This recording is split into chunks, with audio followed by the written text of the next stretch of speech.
everyone. I wonder what you guys did today on one of your days home. How many days has this been? It's been, maybe is this day 6? I'm not sure. So my question today for you is, what has been the hardest part about staying home from school? And what has been the best part about staying home from school? I wonder if you and your family could have that discussion later. So today I'm going to read a book to you called God in Between by Sandy Eisenberg Sasso, and it is illustrated by Sally Sweetland. Sandy Sasso is a rabbi, and I'm not going to give away what a rabbi is, but I wonder if you could talk to your parents about that. It's kind of a cool job. So find out what a rabbi is. So here's the book. Once there was a town at the foot of a hill with no roads and almost no windows. Without roads, the people of the town had nowhere to go, and they wondered what was on the other side of the hill. Whenever they tried to leave their homes, they would sneeze through tall, tangled weeds, tumble into deep holes, and trip over rocks as large as watermelons.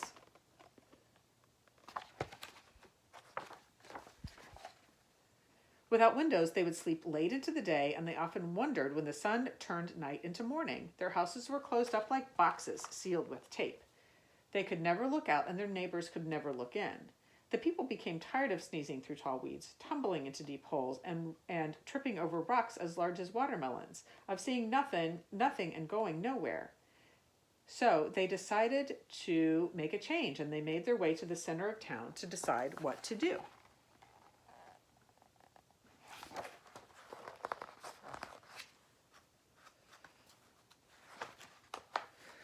One townsperson spoke up. "I have heard there is a God, and when people find God, God solves their problems."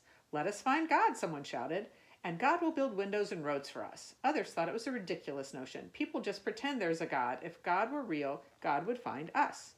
Yet the people could not see any other way to fix their town, so they decided to look for God. But there was one problem. Without roads, the people could not go anywhere, least of all, go searching for God. They looked toward the edge of town where there were 2 old houses, and each of the houses had a single window. I wonder what the windows represent in this story. They called the man and the woman who lived in the houses the ones who could see out windows. "If they can see out windows," reasoned the people, "perhaps they can see a way to God." So the people of the town sent the ones who could see out windows to search for God. The ones who could see out windows thought that God must be on the other side of the hill somewhere they had not been. They wove their way through the tangled weeds, around the deep holes, and beyond the large rocks to find God. When they disappeared beyond the hill, some of the people thought they would never return. The woman who could see out windows went to a tall mountain. The climb was steep, and when she finally reached the mountain's peak, her body shivered from cold and she was breathless. She gazed up at the sky and tried to tug on one of the clouds. She looked down to the ground and watched the earth spin in a dizzy dance, but she did not see God. Then the woman who could see out windows thought that God might be in the deep waters that covered so much of the earth, so she set sail on a ship that went far out into the ocean. One day the sea waters turned from placid blue to an angry foam. The storm stirred up the depths, and the ship tossed and turned on the waves. The woman imagined what it would be like to tumble around in the belly of a big fish. But as the ship swayed back and forth, she felt as if she had a whole school of fish in her belly. The woman could no longer seek God in the ocean. She could only search on dry land.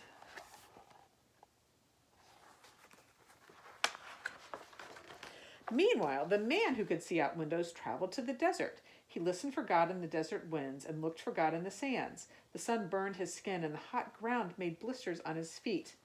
But he did not find God.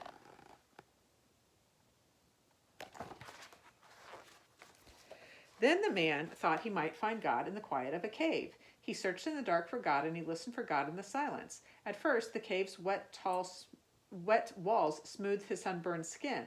But then the black shade turned to thick ink, and he imagined scary sounds. The man became very lonely in the cave, and he did not see God.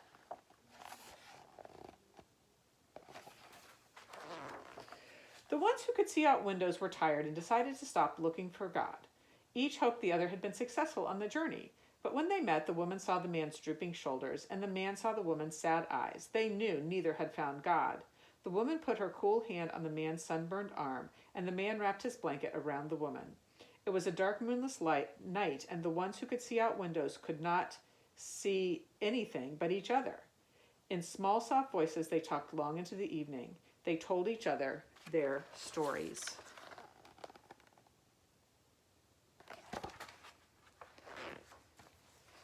When dawn light came, the man said, "It's time to go home," and the woman agreed.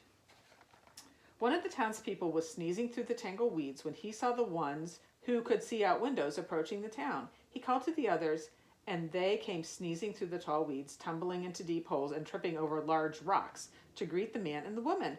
"Tell us," they shouted, "where is God?"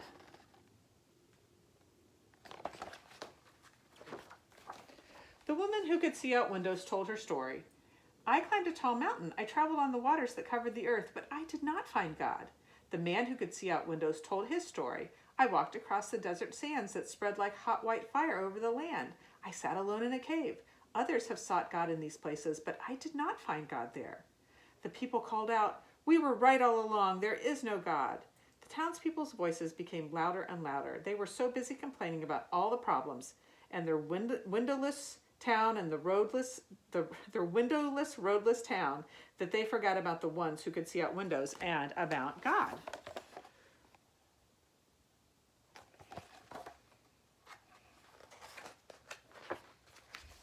Days passed and everything was the same in the windowless, roadless town, except for one thing. The ones who could see out windows helped each other put windows in every room of their homes. Then the man and the woman cut the weeds, filled the holes, and cleared the rocks to build a road between their houses. The townspeople were stunned. "We have never been able to have any roads in this town, and we have never seen so many windows. How did you do that?" "With God's help," answered the ones who could see out windows. I wonder what that means.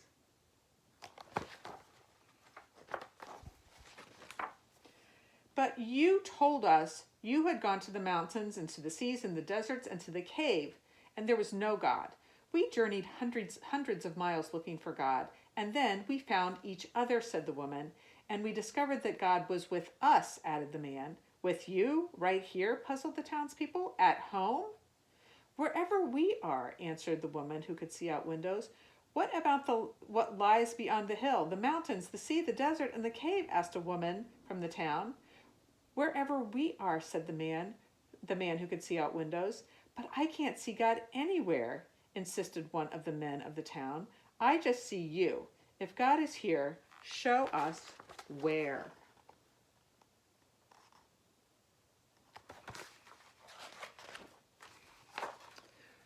The one who could see out windows spoke in a whisper. The townspeople gathered close to listen. The setting sun blushed the sky a deep red, and a breathless silence embraced the town. "God is in the between," said the ones who could see out windows. In the between. In the between. In between us. I wonder what you think about this book. I wonder if you had a favorite part. I have a job for you. I wonder if you could make a picture that looks like this page from the book. See how all the hands come together? And in there are doves. I wonder if you could make a picture that's kind of like this, but is something that feels like it's something that's yours. Maybe you could do the hands of your family. Maybe you could draw the hands of your friends. Maybe instead of doves, you want a different animal in the in-between. But I think this could be a cool thing to do, and I think you could use all kinds of different fun materials to do it. So I'm going to do more books on God, and I'm going to have an assignment. Next time I do a book, I'm going to read the book in God's hands, and I want you to think between now and then about people you know who right now are having to go to work and who work in hospitals, who work in healthcare, maybe nurses or social workers or doctors, or even people who have to do any kind of job at a hospital where they have to go to work. So we're going to do a project for them next time. So I hope things are great, and I will see you soon.